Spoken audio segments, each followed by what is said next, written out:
who they were, the Jewish. So there was already a negative connotation.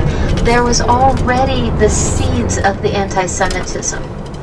He used that to his advantage. He would take these feelings and twist them using modern technology of movies, newspapers, books. He had a publicist, if you will, who would take the idea of these negative feelings and he would twist it. For example, good job, Thomas, good job. He would take the seed of an idea of the Jews were bad, and he would make a movie about it. For example, a young Aryan woman raped and brutally murdered in a popular movie by Jews. You know, he used the media to his advantage. He also said, you know, if you work hard, if you are of the Aryan race, you are not Polish, you are not Jewish, you are not homosexual, and you are not work shy, then you will get ahead in my regime. I will give you jobs, I will give you chicken in every pot. And that's what people were listening to. So he implanted these ideas. He also surrounded himself with SS officers who followed his way of thinking. Himmler, really similar history. Haas, who was in charge of Auschwitz, really similar history. Had a very aggressive father, was very upset about the outcome of World War I, didn't understand how Germany had lost World War I. And Himmler and Haas had a lot of similarities. They both were enthralled with gardening and farming. So these three men, Hitler, Himmler, and Haas, were the ones instrumental in Auschwitz becoming a concentration camp and the most sophisticated killing machine on the face of the planet. How did they come about? How did this all happen? Well, Hitler distanced himself from the final solution. Remember in Potsdam we talked about this a little bit. Hitler was less concerned about the final solution of the Jewish question than he was about winning the war. He thought on a grandiose scale, and he expected his officers to think on a grandiose scale. His generals would solve the problems. It is not unthinkable to note that in a meeting between Himmler and Hitler, there were no notes taken, and this was right before the 1941 final solution of the Jewish question, the conference at Wannsee. Hitler and Himmler get together. No one knows what has taken place in this meeting, which is highly unusual for Hitler. Most of his meetings were documented. So in that, he said, take care, we believe, he said, take care of the Jews. I don't care how, I won't ask questions. Himmler went to the Wannsee conference. He was in charge. He was Hitler's second in command. And this is where he says, gather the Jews, bring them to Auschwitz, sort them by work shy and work able, sort them by sexes. Those that are left over will certainly be enemies of the state and will have to be treated accordingly. Also discussed at that conference was the fact that every person working at Auschwitz would have enough food to live for 6 months because the food was going to the military. So these are the players. Hess, his history. He is offered a position in 1939 by the SS. He goes to Dachau in München. Outside of Munich. There he learns from the best. Now Dachau at that time was a political prisoner camp. He learns a few ideas that he brings with him to Auschwitz. He learns that he can play with people's psyche. If you are sentenced to prison and you're not told how long you're sentenced for, you're not told when you'll be released, if you'll be released, how you'll be released, it plays on your psyche. And he learned that. He learned to utilize members of the prisoners to his own advantage. They're called rapos. Rapos was one leader in charge of each barracks. It was a prisoner. But because of this, they got special privileges, maybe a little more food, maybe the ability to bathe.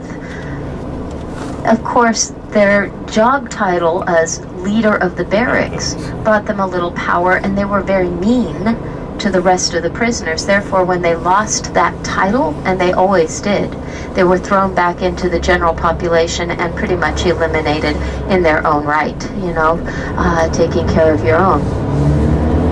He also learned strength of hatred. He learned to be tough as nails. You had to be if you were going to exterminate children. You see, in the propaganda, they utilized the idea that the little children were the seed of the next generation of hatred, the seed of the next generation of evil. And they learned that your own feelings of compassion were wrong. If you were compassionate towards the little children, it must be that little child is playing a trick on you to feel compassion. You weren't supposed to feel that as an SS officer. You were supposed to be tough as nails. So he learned these things, and in 1940, he's sent to Auschwitz in Poland, and he said, make this into a prisoner of war camp. Now, when he got there, all that were left were dilapidated buildings. There wasn't much. The prisoners weren't going to need much, but his military officers were going to. The first prisoners of war were Polish politicians, educators, artisans. They were political prisoners, and some of them were in fact released. It wasn't until later in the war that it became a concentration camp. Now, the facts that lead up to it being a concentration camp, you have to look at Hitler's overall picture. You see, we talked about this. He wanted Germania. He wanted Central Europe. He wanted Russia, too. He wanted it to be one great big country for the Aryan race, and he was going to need to feed the people. So when he took Poland, it was an idea to make it into big green grocery. He made a peace accord with Russia to start with. And as part of that peace accord, any person of German heritage that wanted to come home to the Reich could. Or they could stay under the control of the Soviets, under control of Russia. Hundreds of thousands of people are starting to come into Germany, the new Germany, which included Poland. But where are you going to put these people? All of the cities are already full. All the apartments, who lives in that apartment? The Jews and the Poles. Well, kick them out and make room for the German, for the Aryan race. And that's exactly what happened.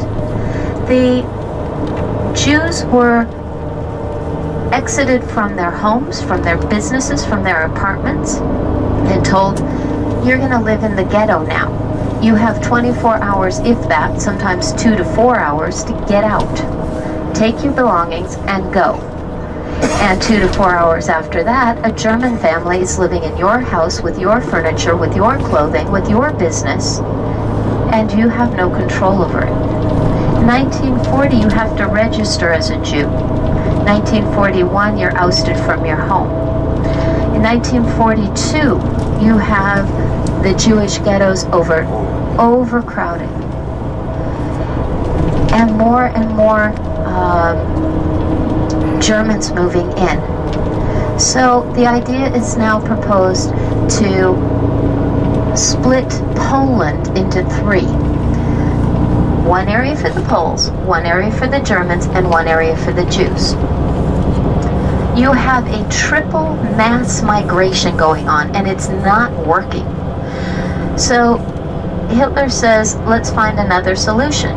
Let's move them all to Africa. We're going to take Africa, move all the Jews to northern Africa, and it'll be a colony for the Jews, and we'll get them out of Germany. Get them out of Poland, get them out of Germania. Obviously, that's not going to work, and that's when the final solution comes into play. Hitler and Himmler have a discussion. Himmler goes to Wannsee, and the outcome of the Wannsee Conference is step by step played out at Auschwitz. Meanwhile, Haas is forming Auschwitz. He's forming this community. He has no supplies, and he's got to beg, borrow, and steal what he can. Throughout Europe, there's already teams of specialized people going out and shooting the Jews. They'll have them dig a mass grave, they line them up, and they shoot them. This bloodshed is taking a psychological toll on the German soldiers in these specialized Gestapo units.